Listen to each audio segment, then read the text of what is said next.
할렐루야. 성령 충만하십시오. 네. 우리 같이 주기도문 수험하시면서 함께 예배하겠습니다.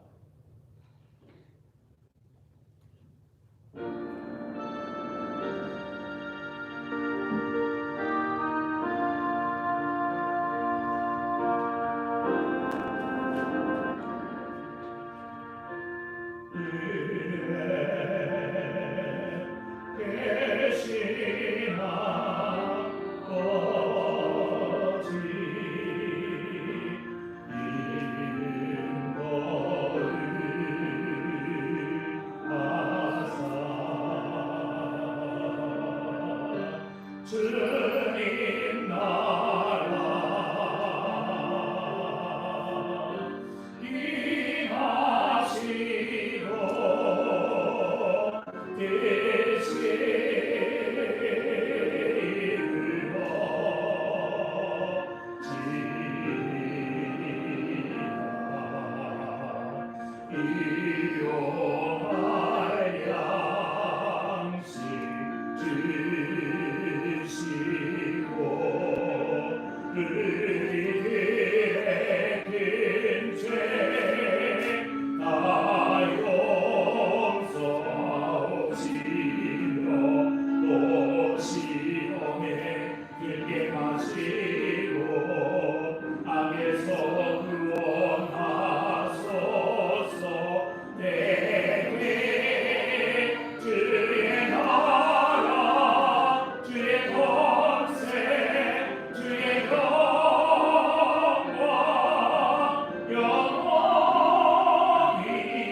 이스라엘아 들으라.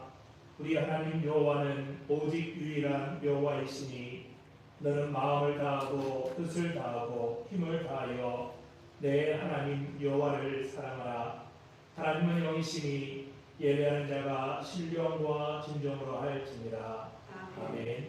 우리같이 찬송가 36장 드리겠습니다.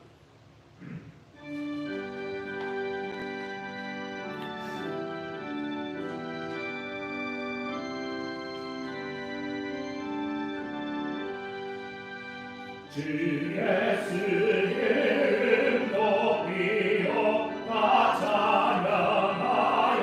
찬양하여라. 빈멸일과를 들여서 만유의 주 찬양. 빈멸일과를 들여서 만유의 주 주 예수 강한 고난을 못 이길 죄인아 내 귀한 몸에 맞춰서 만유의 주 찬양. 내 귀한 몸에 맞춰서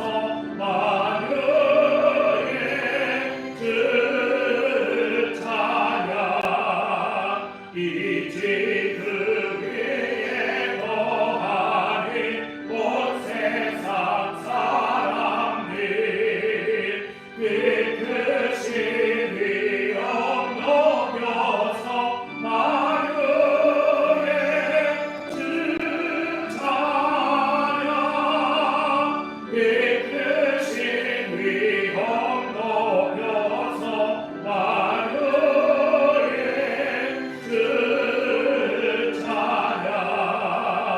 주민들 성도가 함께 주 앞에 엎드려 은은한 노래 불러서 만유의 주 찬양. 은은한 노래 불러서 만유의 주 찬양.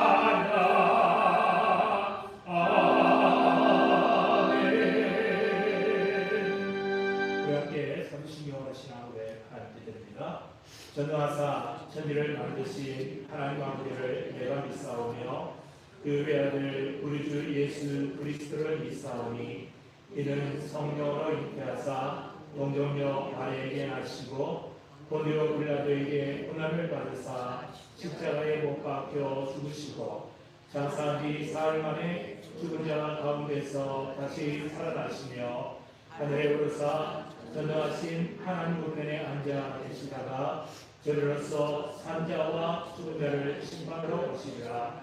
성령을 믿사오며 거룩한 교회와 성도가 서로 교통하는 것과 죄를 사하여 주시는 것과 몸이 다시 사는 것과 영원히 사는 것을 믿사옵나이다. 아멘. 우리 같이 찬송가 539장 찬양하죠.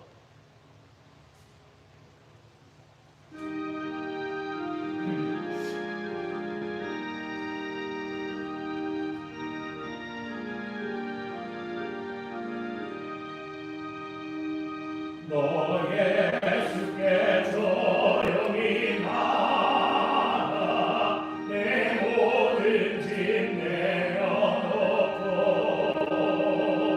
주 십자가 사랑을 믿어 죄사함을 얻으리라. 주 예수께 조용히 내 마음을 쏟아놓으라.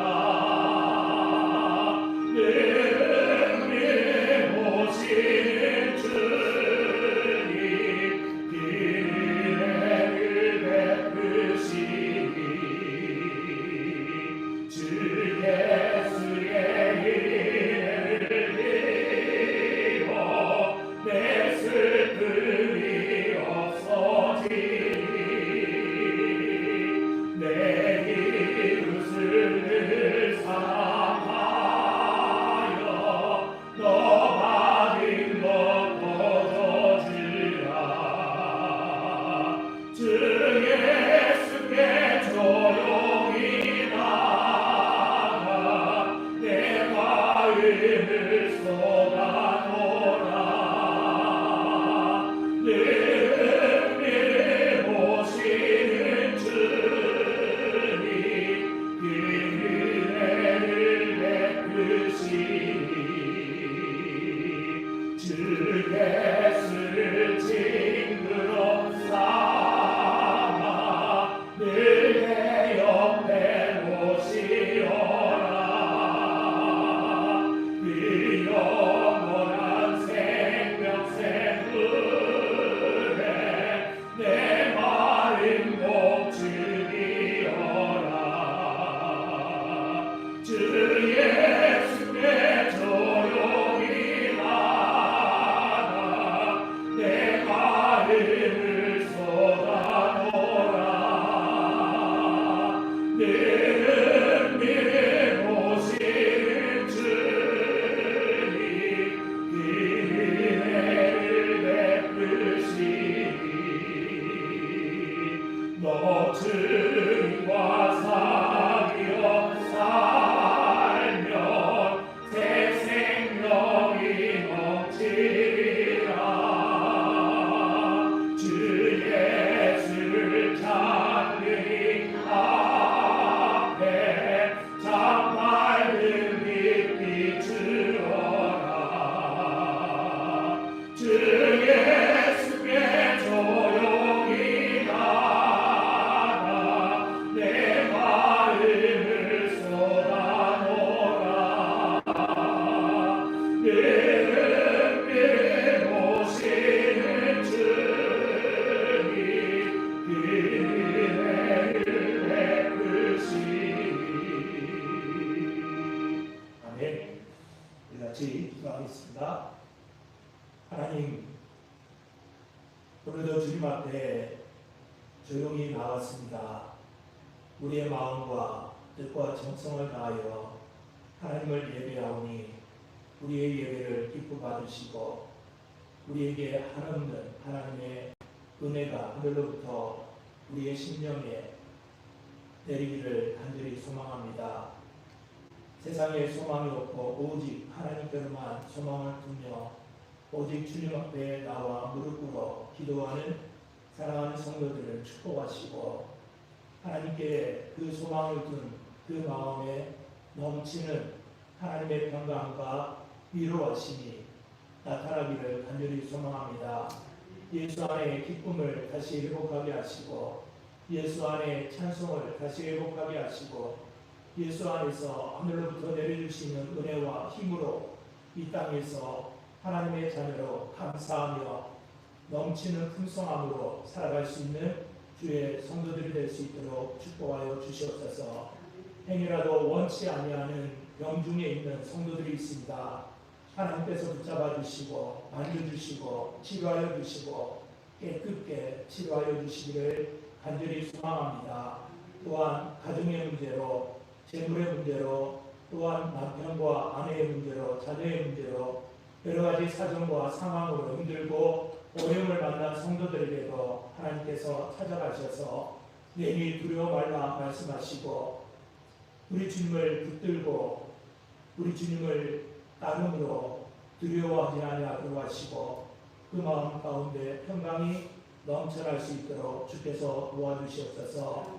오늘도 예배의 자리로 나온 사랑하는 성도들을 축복합니다.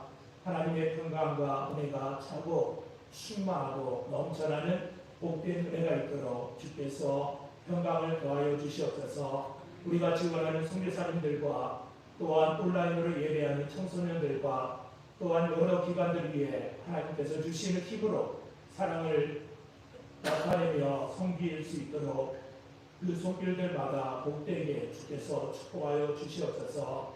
이 자리에 나오지 못한 성도들까지도 각 가정을 찾아가셔서 축복하시고 하나님께 예배하는 그 자리를 복되게 하시고 기도가 있게 하시고 찬송이 있게 하시고 예배 통하여 하나님의 풍성함으로 감사가 넘쳐날 수 있도록 도와주시옵소서. 마치는 시간까지 홀로 우리 하나님 영광 받아주시고 예수님 이름으로 기도드립니다.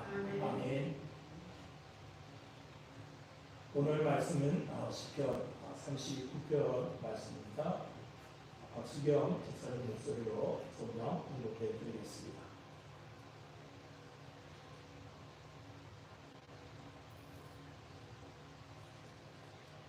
시편 39편 1절에서 13절 말씀입니다.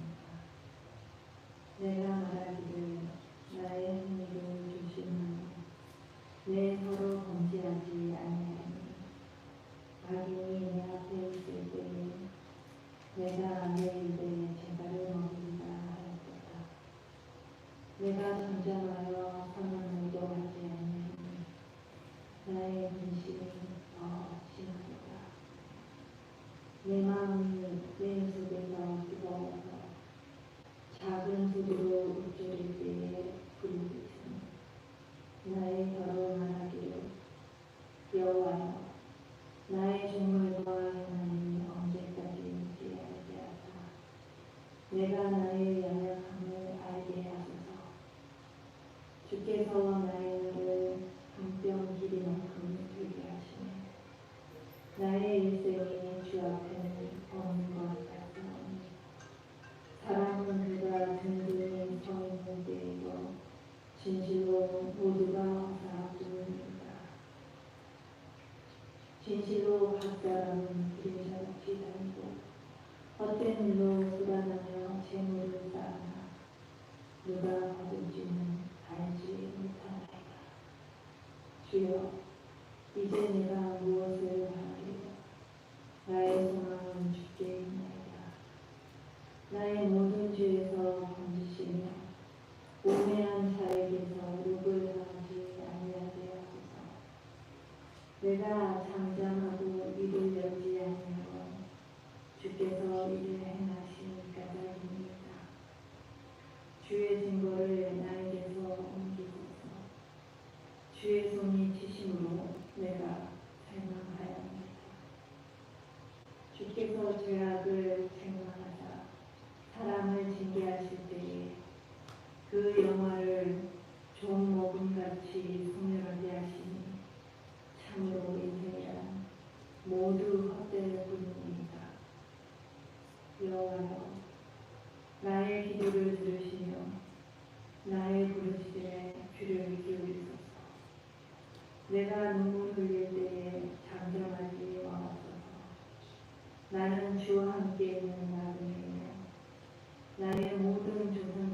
마음 떠드나이다.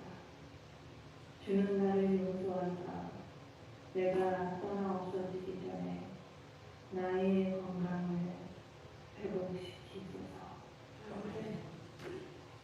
오늘도 주 앞에 나오며 귀한명을 드린 성도들 계십니다. 조태호 목사님께서 주일방금 드리셨고 익명으로 주일방금 드리셨습니다. 문대리 집사님께서 감사함을 드리셨고 한교수 집사님께서 주일방금과 선교방금 드리셨습니다. 강수자 자매께서 11조방금과 감사함을 드리셨습니다. 장준호 집사님, 장현희 집사님 가정에서 11조방금 드리셨고 설명수 목사님께서 주일방금 드리셨습니다. 저희 가정에서 11조방금과 감사함을 성교방금과 주일방금 드렸습니다. 민유기 집사님, 호인원 집사님 가정에서 주일방금 드리셨고 신혜숙 집사님 주일방금 드리셨습니다. 그리고 민유기 호인원 집사님 가정에서 주일방금 드리셨습니다. 잠깐 우리 486장 한장 찬양 찬송가 486장입니다.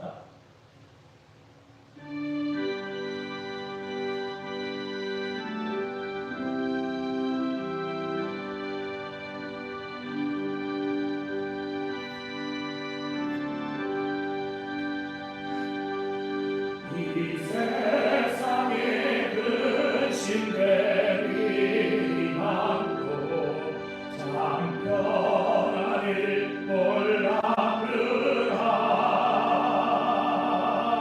내 주 예수 날 오라 부르시니 오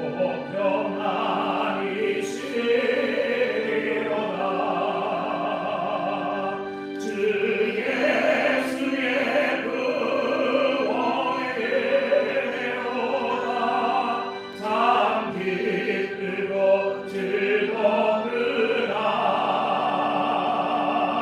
이 은혜를 영원히 누리겠네 오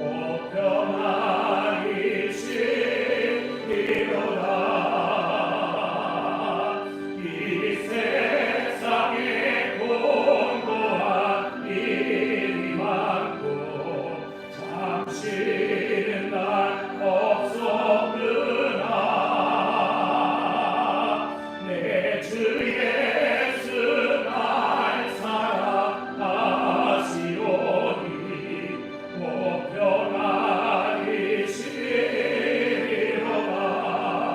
평안이시리로다 주 예수의 구원의 은혜로다 참 기쁘고 즐거우나 이 은혜를 영원히 누리겠네 오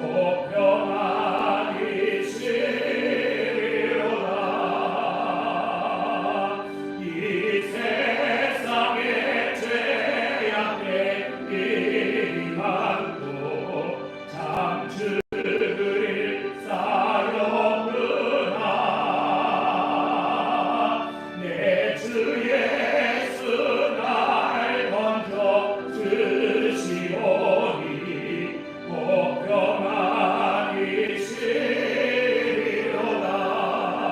평안이시리로다 주 예수의 구원의 은혜로다 참 기쁘고 즐거우나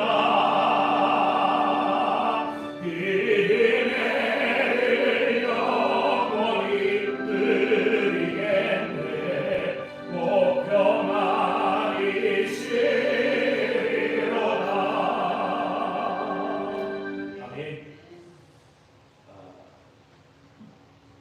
반주하시는 집사님께서 시집을 다녀오신다고 시집은 갔고요. 시댁을 다녀온다고 했습니다. 시댁이 저 멀리 스푸켄에 있어서 오늘 예배를 참석하지 못했습니다. 사람들이 그렇죠. 있을 때는 귀한 건 모르죠.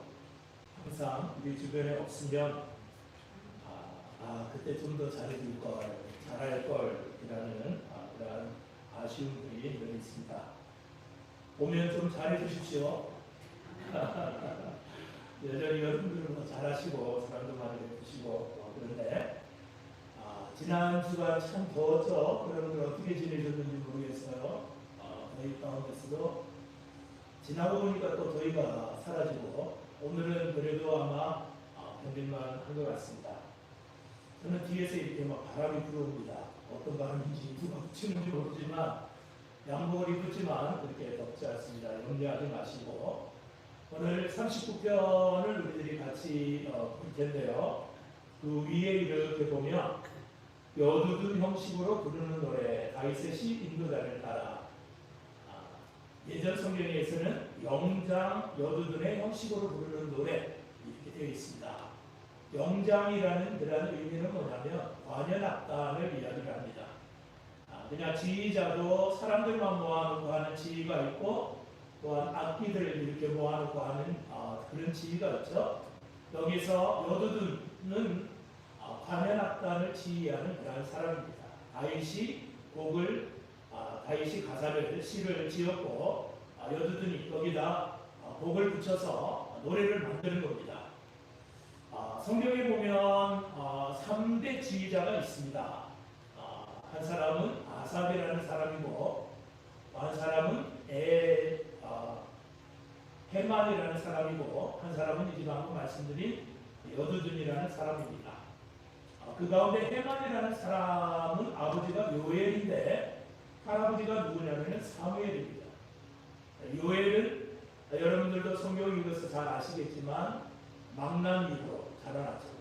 그러니까 우리가 보통 생각하면 그 위대한 사무엘의 아들이 망나니라니 이렇게 의아해 할 수도 있습니다. 아버지가 너무 위대하다 보니까 그 아들이 아마 잘못된 길로 간 것 같습니다. 그런데 하나님의 인도하심 또 하나님의 축복하심이라고 할까요? 이런 것들은 참 놀랍습니다. 그 손자 때에 다시 되돌리는 그러한 하나님의 놀라운 인도하심을 우리들은 보게 됩니다. 여러분들이 열왕기 상인 하나 역대기를 읽어보시면 아버지는 위대한 왕인데 아들은 정말 악한 그러한 왕들이 있습니다. 그런데 반드시 그 손자 때에는 하나님께서 다시 돌이키십니다. 할머니나 할아버지가 얘는 이대로 놔두면 안 되겠다 해서 어쩌면 다시 신앙으로 교육을 시켜서 선한 왕으로 이렇게 웅직한 그런 모습을 보게 됩니다. 여기에서도 3대 지휘자 중에 헤만이라는 사람이 사무엘의 손자로 평생을 하나님 전에서 찬양대를 운영하면서 지휘자 이렇게 사는 모습을 보게 됩니다. 여러분들 자녀들에 대한 신앙교육 실패했다. 제대로 보면 안 되는데 이렇게 혹시라도 생각하시는 분들이 계시면 손자, 손녀들 특별히 관심을 가지십시오. 그리고 그들을 위해서 기도 많이 해주십시오. 반드시 여러분들이 가지고 계신 그 신앙 이상으로 하나님께서 그들의 삶에 역사하실 겁니다. 모르죠. 하나님께서 또 어떻게 그런 인물을 만들어내실지 아무도 모르는 겁니다. 다만 우리는 그러한 어린 손자나 손녀들을 위하여서 기도할 뿐이죠. 아무리는 하나님께서 이끌어 가시니 너무 염려하지 않아도 될 것 같습니다. 성경의 흐름이 그렇습니다. 성경의 모든 역사가 그렇게 진행이 되고 있습니다. 꼭 성경뿐만이 아니라 우리 믿음의 사람들이 신앙 교육을 하든지 아니면 간증을 할 때도 우리가 그런 경우들을 많이 이렇게 바라보게 됩니다. 여러분들 힘들다고 기도 포기하지 마시고 손자 손녀들을 위해서 반드시 기도를 하시기를 바랍니다. 2020년이 엊그제 같았는데 없어졌습니다. 한 해는 아예 없는 겁니다. 그리고 2021년이 엊그제 밝아온 것 같은데 슬그머니 왔다가 벌써 7월달이 되었습니다. 21년도 하반기를 향해서 달려갑니다. 그래서 우리가 이런 것들을 보면 참 세월 빠르다 라는 그러한 이야기들을 참 많이 할 것 같습니다. 나이 먹은 그 먹은 만큼 세월은 빠른 속도로 지나간다고 하죠. 80이 되셨으면 세월은 80마일로 달려갑니다. 40이 되었으면 40마일로 달려가지만 그만큼 빠른 세월 속에서 우리들이 살아갑니다. 그래서 성경에 보면 모세는 120까지 살았다고 이렇게 기록을 합니다. 그런데 모세가 고백하기를 인생은 잠깐 잠을 자는 것과 같다 이렇게 고백을 하고 있습니다. 120을 사는 분이 인생을 이야기할 때 잠깐 잠을 자는 것 같더라. 또 욥을 보면 인생은 마치 틀과 같다, 배틀과 같다라는 그런 말을 했어요. 배틀과 같다는 얘기는 한 번 올렸다가 내리면 그걸로 이제 끝이라는 거죠. 그만큼 인생이 짧다라는 의미겠죠. 오늘 성경을 보면 다윗은 70을 살았습니다. 그런데 70을 사는 다윗이 고백하기를 인생은 한 뼘 같다. 한 뼘. 옛날에 이제 길이를 재는 단위가 한 뼘이었죠. 그래서 여기서 여기밖에 안 된다. 70을 사는 다윗이 모든 것들에게 희망을 걸고 소망을 가졌지만 이렇게 세월 앞에서는 아무 쓸모가 없더라라는 게 성경 위인들의 그런 고백입니다. 우리나라 속담에서도 세월 앞에서 장사도 소용없다라는 그러한 속담이 있는데 그만큼 인간의 연약함을 나타내는 그런 말이 아닐까 이렇게 생각이 됩니다. 또 성경 여러 부분에서도 야곱을 가르쳐서 너 지렁이 같은 야곱아. 또 여러분들이 혹시라도 이제 기도하는 가운데 하나님 벌레만도 못한 저를 구원해 주셔서 감사합니다 라고서 자신을 벌레에 비교한 그런 분들도 계실 겁니다. 그만큼 우리 인생은 내 스스로는 살 수 없는 그러한 존재고 하나님의 도움 없이는 살 수 없는 존재이기 때문에 아마 야곱을 가리켜서 지렁이라는 표현을 쓰고 우리 기독 가운데서도 벌레만도 못하다라는 이런 표현을 쓰지 않나 이렇게 생각이 됩니다. 이처럼 인생에 있어서 하나님과의 관계는 너무나도 소중하고 너무나도 중요합니다. 하나님과의 관계를 끊어놓고 사는 그러한 분들은 인생을 실패했다라고 이야기도 할 수가 있습니다. 그만큼 하나님과의 관계는 우리 스스로 살아갈 수 없는 이 세상 속에서 하나님으로부터 공급을 받고 하나님으로부터 위로를 받고 하나님으로부터 힘을 받기 때문에 하나님과의 관계는 너무나도 소중하고 중요하다는 것을 여기서 이야기를 하고 있습니다. 그래서 우리 사람들이 이 땅에 태어나면서 각각 인생관을 가지고 살아갑니다. 나는 어떻게 이 세상을 살아갈 것인가 라는 뚜렷한 인생관을 가지고 살아가게 됐는데 각 사람이 자라온 가정의 배경이 다르고 환경이 다르기 때문에 이 인생관은 다 동일할 수가 없습니다. 그러나 어렸을 때부터 이 인생관이 성립이 되고 이 인생관을 가지고 자라오면서 이미 굳어져 있는데 이 굳어져 있는 인생관을 바꾸기란 너무나도 어렵습니다. 쉽지 않는 겁니다. 그런데 오늘 성경을 보니까 다윗이 커다란 병중에서 자신이 지금까지 가지고 있었던 지금까지 생각을 해왔던 인생관이 완전히 바뀌게 되는 그러한 계기를 성경을 통해서 보게 됩니다. 이처럼 예수를 믿어도 우리가 그런 말을 많이 하죠. 나는 죽고 예수로 산다. 이런 얘기를 여러분들 많이 들어보셨을 겁니다. 그런데 바뀌지 않는 겁니다. 우리의 인생관이 그만큼 말은 그렇죠. 말은 쉽게 할 수 있지만 행동으로 옮기는 것은 너무나도 힘이 드는 겁니다. 그런데 다윗은 하나님 앞에서 하나님과의 관계가 회복이 되면서 그의 인생관을 완전히 뒤바꾸게 되는 그러한 경우를 여기에서 보게 됩니다. 그래서 시편 39편에 보면 다윗이 생각이 이제 완전히 변화되고 생각이 바뀌는 그러한 모습을 보게 됩니다. 이처럼 하나님과의 관계가 바르게 되면 우리는 생각이 바뀌게 됩니다. 인생관이 바뀐다는 것이죠. 우리의 안목이 바뀐다라고 이렇게 이야기를 할 수가 있습니다. 다윗이 39편에서 고백을 하는 것은 정말 인생이란 아무것도 없는 것과 같다. 내가 무엇인가를 손에 잡은 것 같았지만 그것은 잡은 것이 아니다. 지금 내가 누리고 있는 부, 지금 내가 누리고 있는 권력, 이런 것들 아무 소용이 없더라. 내가 병들어서 병중에 있다 보니까 나의 대적들, 나의 악한 사람들을, 나의 반대편 사람들을, 선의 반대편에서 사람들은 오히려 나를 위로하고 격려하는 것이 아니라 다윗이 언제 죽나 이것만 쳐다보고 있더라는 겁니다. 그러다 보니까 다윗에게 있어서 인생은 너무 한뼘 길을 갖게 되지 않고 너무 의미가 없는 것이구나, 이런 것들을 깨달았다는 것이죠. 그래서 39편에 이렇게 결론을 내리기를 뭐라고 얘기를 하냐면은, 주님, 내가 무엇을 바라리요? 나의 소망은 주님께 있습니다. 나의 소망은 재물도 아니고, 나의 소망은 재능도 아니고, 나의 소망은 물질도 아니고, 나의 소망은 장수도 아니고, 나의 소망은 오직 주님밖에 없다라는 고백이 39편의 결론입니다.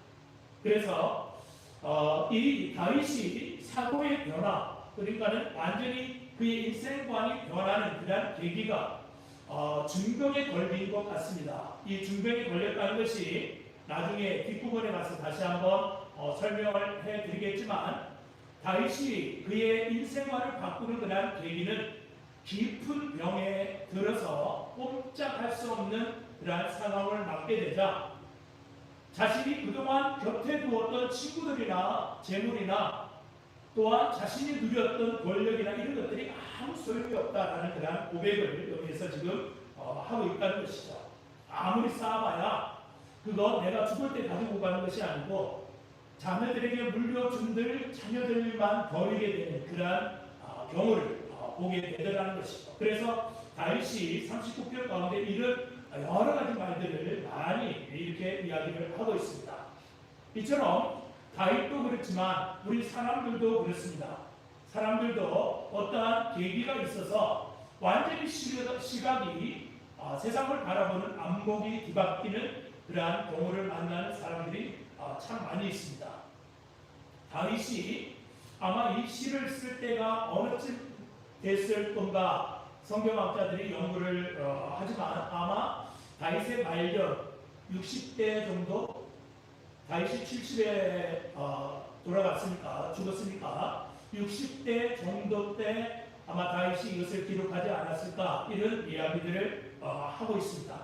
그러면서 다윗이 하나님, 내가 죽기 전에 이 병상에서 나의 병을 치료하시고 이 병상에서 회복시켜 주십시오 라는 이러한 기도를 여기서 하고 있는데, 우리가 알고 있듯이 다윗은 성군입니다. 어떻게 하면 하나님의 뜻을 따라 살까? 또 어떻게 하면 하나님의 인도하심을 받을까? 어떻게 하면 하나님의 백성들을 하나님께서 원하시는 방법으로 잘 다스릴까?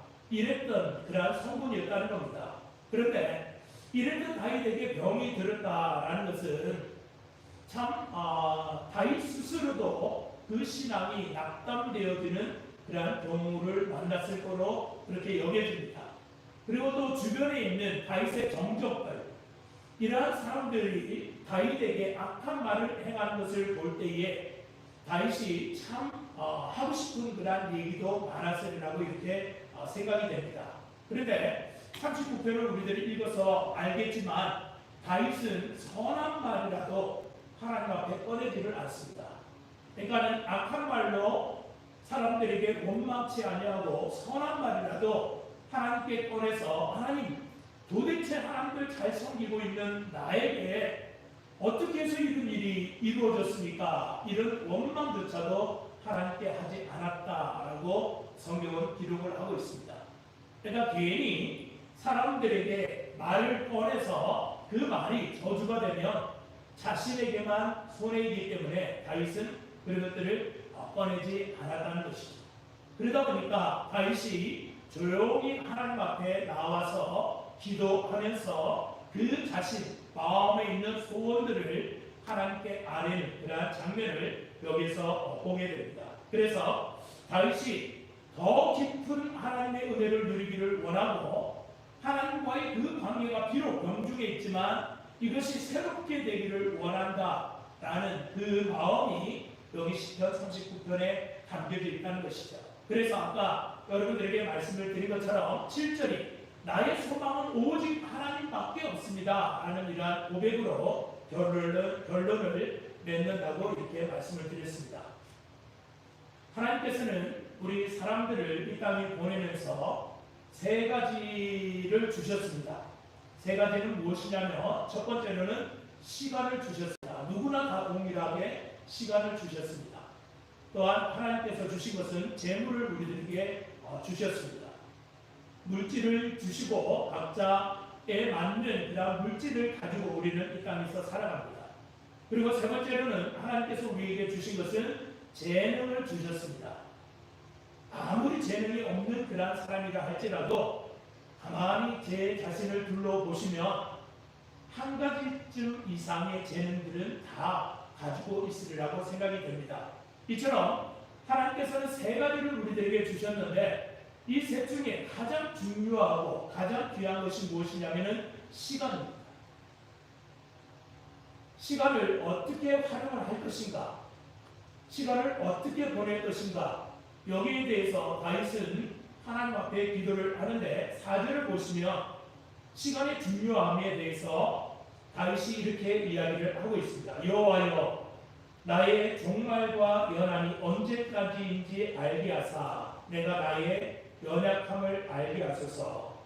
왜 다윗이 이렇게 하나님 앞에 기도를 하냐면은 다윗에게 주어진 삶의 시간을 헛되이 보내지 아니하고 소중하게 이 시간을 여기고 보내기 위함이라고 여겨집니다.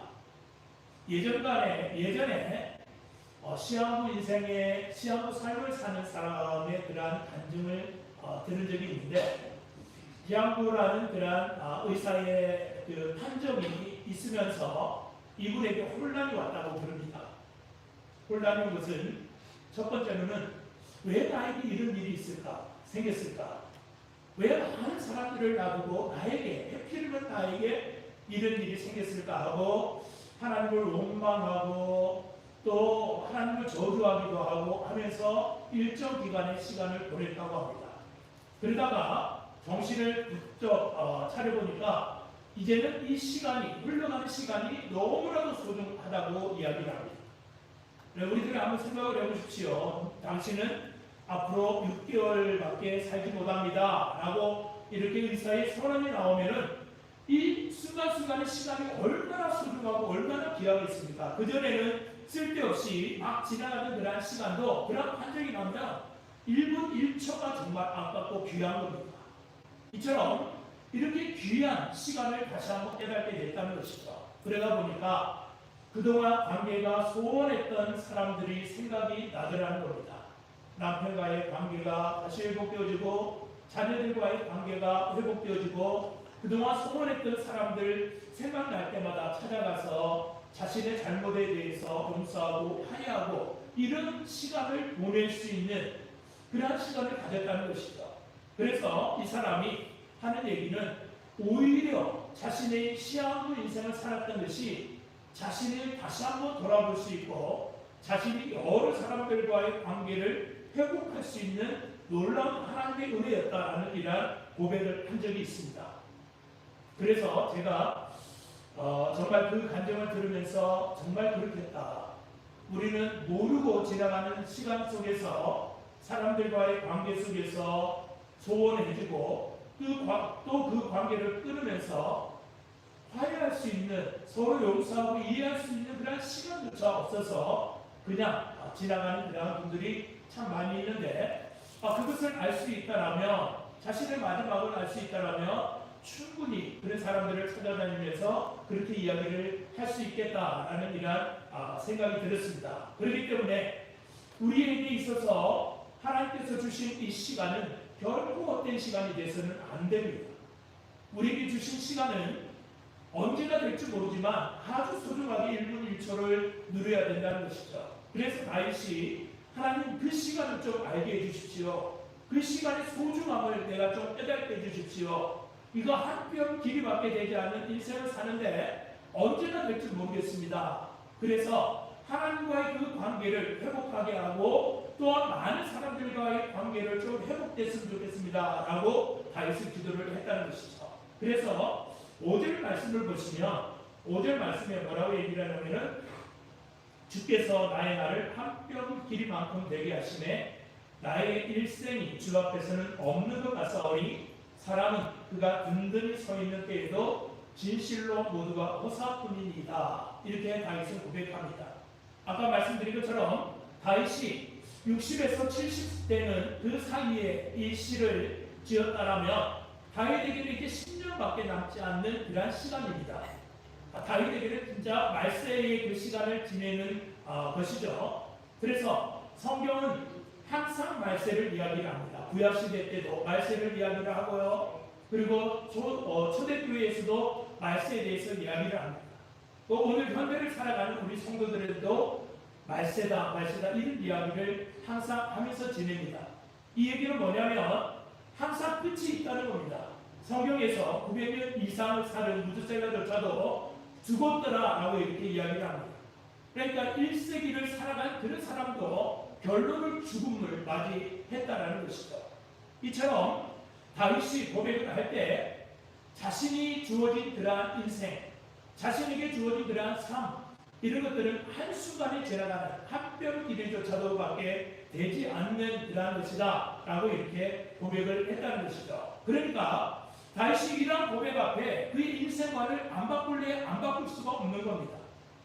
그러니까 우리가 지금까지 어떤 환경과 어떤 배경 속에서 살아왔는지를 모르지만 그러한 배경 속에서 우리의 인생관이 완전히 정렬되고 완전히 굳어져 있는 그러한 사람이라 할지라도 우리가 인생이 한 뼘 길이밖에 되지 않는다라는 것을 깨달는 순간 우리는 우리의 인생관을 바꿀 수밖에 없습니다. 또 바뀌어야 되는 것이고요. 그래서 우리에게 주어진 그러한 시간 이런 것들을 아주 소중하고 귀하게 여길 수밖에 없다는 겁니다. 여기에서 5절 중간에 보면 사람마다 그가 든든히 서 있는 때에도 진실로 모두가 허사뿐이니이다. 사람마다 든든히 서 있는 때가 있죠. 인생에 황금기가 있습니다. 그러니까 인생에 잘 될 때가 있습니다. 전성기가 있다는 얘기죠. 우리의 인생에도 정말 많은 사람들 앞에 자랑할 그러한 순간이 있었다는 겁니다. 그래서 어떤 사람들은 기록으로 남기기도 하고 또 어떤 사람들은 벽화에다가 자신을 아예 흉상을 넣는 그런 분들도 있고 또 어떤 분들은 업적을 남기기 위해서 책으로 기록하는 그런 분들도 있고 여러 방법들이 있지만 인생의 전성기가 있습니다. 그런데 기록은 깨지기 마련이죠.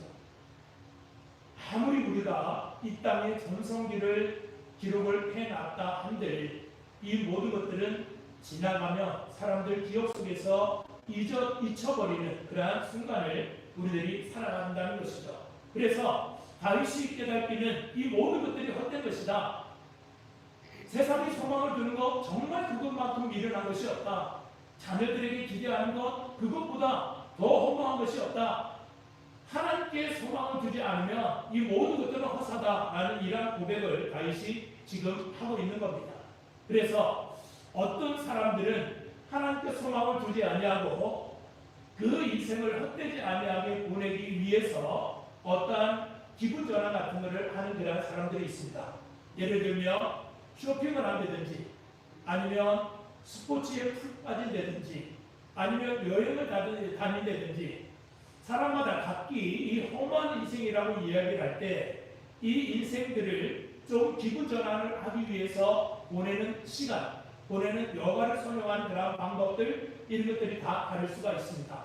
그렇지만 지나고 보면 그런 것들이 우리의 기분을 전환시켜주지 못합니다. 어떻게 보면 더 피곤해할 수도 있고 또 어떻게 보면 더 힘든 상황으로 몰아갈 수도 있다는 것이죠. 그래서 다윗이 7절에 뭐라고 얘기를 하냐면은 주여 이제 내가 무엇을 바라리요 나의 소망은 주께 있나이다. 하나님 내가 재물도 가져봤습니다. 내가 권력도 가져봤습니다. 여러 아내를 취하고 아이들도 많이 있습니다. 그러나 그 모든 것들이 소망이 되지 않습니다. 그 모든 것들은 허사입니다. 다 지나가는 것입니다. 그래서 나는 오로지 내 소망을 하나님께 두겠습니다 라고 이야기를 하고 있습니다. 그래서 이 말을 다시 바꾸면 뭐라고 바꿀 수 있냐면은, 하나님, 나의 소망은 주님밖에 없는데 내가 주님 편에 서기를 원합니다. 내가 주님 편에 서서 세상을 바라보기를 원합니다.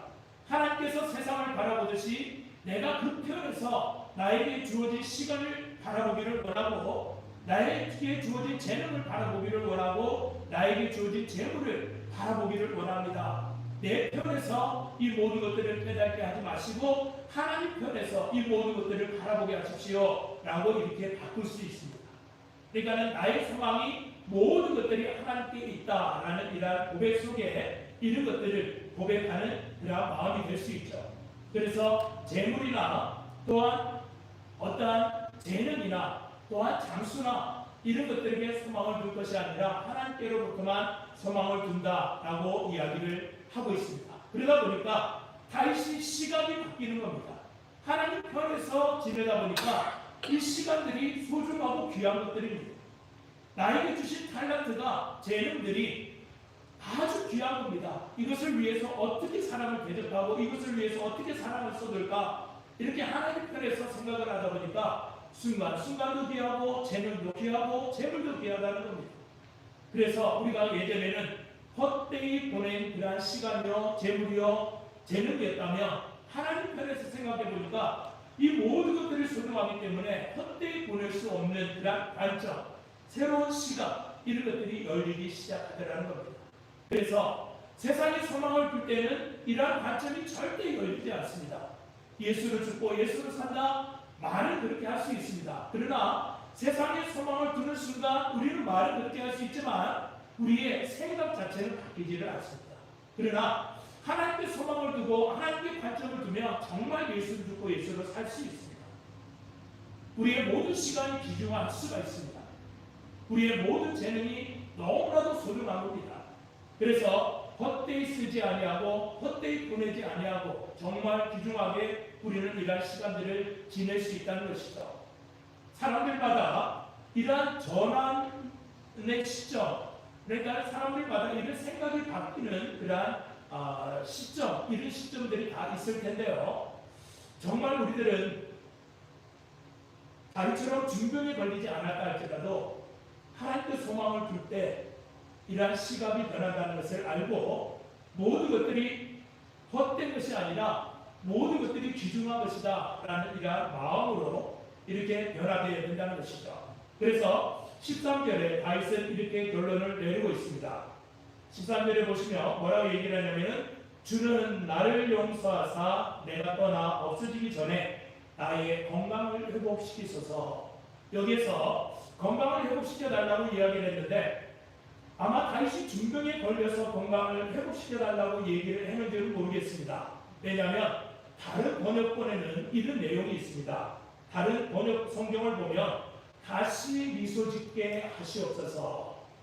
이 말은 즐겁게 살다가 하나님께로 가게 하십시오. 그러니까는 다윗이 지금 이 13절 말씀 가운데서 하고 있는 그러한 기도의 내용은 뭐냐면, 하나님과의 관계를 회복시키셔서 나는 기쁨이 다시 회복되기를 원합니다. 내가 다시 기뻐하기를 원합니다. 내 입에서 미소가 다시 나오기를 원합니다. 이것이 만약에 건강이라면 하나님 나를 다시 건강을 회복시키셔서 내 삶에 살았던 그러한 순간 다시 기쁨으로 넘치게 하십시오. 그래서 하나님과의 관계 속에서 하나님께서 내려주신 이 시간들 귀중하게 여기고 재물들 귀중하게 여기고 또한 재능들 귀중하게 여겨서 하나님께 갈 그 순간에는 기쁨으로 가게 해 주십시오. 하나님은 영원이시기 때문에 그렇습니다 라고 다시 고백을 하는 것입니다. 이처럼 우리가 하나님과의 관계를 다시 새롭게 한다, 하나님과의 관계를 회복시킨다 라는 그 얘기는 영원한 그런 삶을 우리들이 살아간다라는 그 의미가 그 속에 있습니다. 그래서 우리는 죽음조차도 두렵지 않다라고 이야기를 하는 것은 죽음 그 순간은 영원을 향해 가는 한 순간이기 때문에 그렇다는 것이죠. 그래서 우리는 어떠한 동기로 하나님과의 관계가 멀어졌다라면 그 동기가 다시 한번 하나님께로 나올 수 있는 계기가 되기를 원합니다. 그래서 하나님과의 관계를 다시 한번 회복시키시고 그동안 세상의 소망을 두고 살았다면 하나님께 다시 소망을 회복시키시고 하나님께 소망을 두어서 정말 이 땅에서 우리가 살아가는 이 순간순간들이 얼마나 소중하고 얼마나 귀중한 것을 다시 한번 깨달아서 여러분들이 다시 한번 기도의 자리로 나오시고 정말 예수 믿는 기쁨이 무엇인지를 다시 한번 회복하기를 원합니다. 이 모든 것들은 하나님과의 관계가 회복되지 않고서는 우리는 말만 그렇게 할 뿐입니다. 그러나 하나님과의 관계가 회복되는 순간 우리는 다시 한번 기도의 자리로 나올 수 있고 하나님께서 내게 내려주신 그 은혜의 순간을 다시 한번 맛보고 잃어버렸던 미소, 잃어버렸던 기쁨을 다시 한번 회복할 수 있다는 겁니다.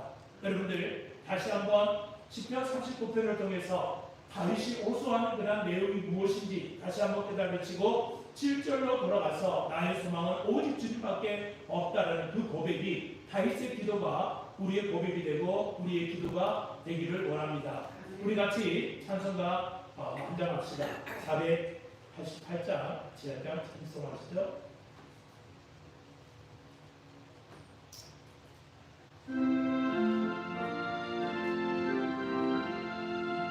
이 몸의 소망 그런가 우리 주 예수 그리스도의 우리 주 예수 밖에는 이들의 아들 없도다. 주 나의 반석이시니 그 위에 내가 서리라. 그 위에 내가 서리라.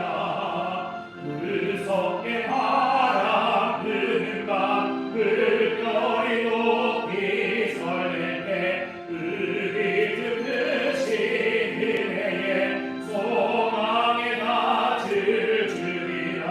주 나의 반석이시니 그 위에 내가 서리라.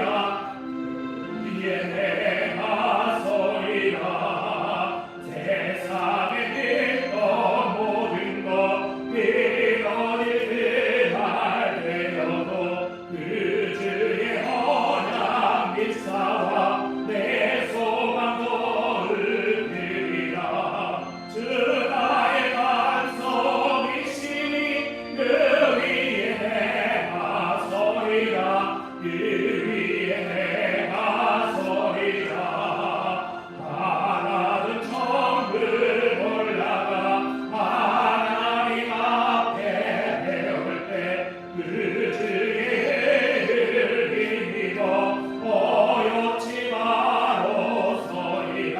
주 나의 반석이시니 그 위에 내가 서리라. 그 위에 내가 서리라. 하나님 그렇습니다. 오직 주님만이 나의 소망이요 주님만이 나의 반석 되심을 다시 한번 고백합니다. 세상에 믿던 모든 것 사라진 그 순간에 후회하고 원망하고 원통이 하지 않게 하시고 우리에게 주어진 소중한 시간 하나님께 소망을 두며 하나님께 기쁨을 두며 하나님을 바라며 살아가는 우리의 삶이 되기를 원합니다. 다윗이 고백한 것처럼 한 뼘 밖에 되지 않는 인생을 살면서 우리가 너무나 세상에 많은 것을 바라고 세상에 많은 것을 쌓으며 살아왔음을 고백합니다. 이 모든 것들 한순간에 사라지는 헛된 것임을 고백하게 하시고 하나님께 소망을 두어 영원한 그 생명수 넘치는 그곳에 우리의 마음을 쏟을 수 있도록 하나님께서 축복하여 주시옵소서. 지금까지 혹시라도 관계가 소원했던 그러한 사람들 다시 한번 하나님 우리에게 긍휼한 마음을 펼쳐주셔서 회복시키게 하시고 혹시라도 하나님과의 관계가 멀어졌다면 다시 한번 하나님과의 관계를 회복시키는 놀라운 주의 성도들이 될 수 있도록 축복하여 주시옵소서. 지금은 우리 주 예수 그리스도의 은혜와 하나님 아버지의 지극하신 사랑하심과 성령님의 인도하심이 오늘도 주 앞에 나와 하나님께 예배하며 또한 각가정에서 예배하는 사랑하는 성도들 머리 위에 그리고 자녀들 머리 위에, 성도들의 가정과 사업장과 직장 위에, 그리고 시애틀 동양 선교교회 위에 지금부터 영원토록 함께 하시기를 간절히 축원하옵나이다. 아멘.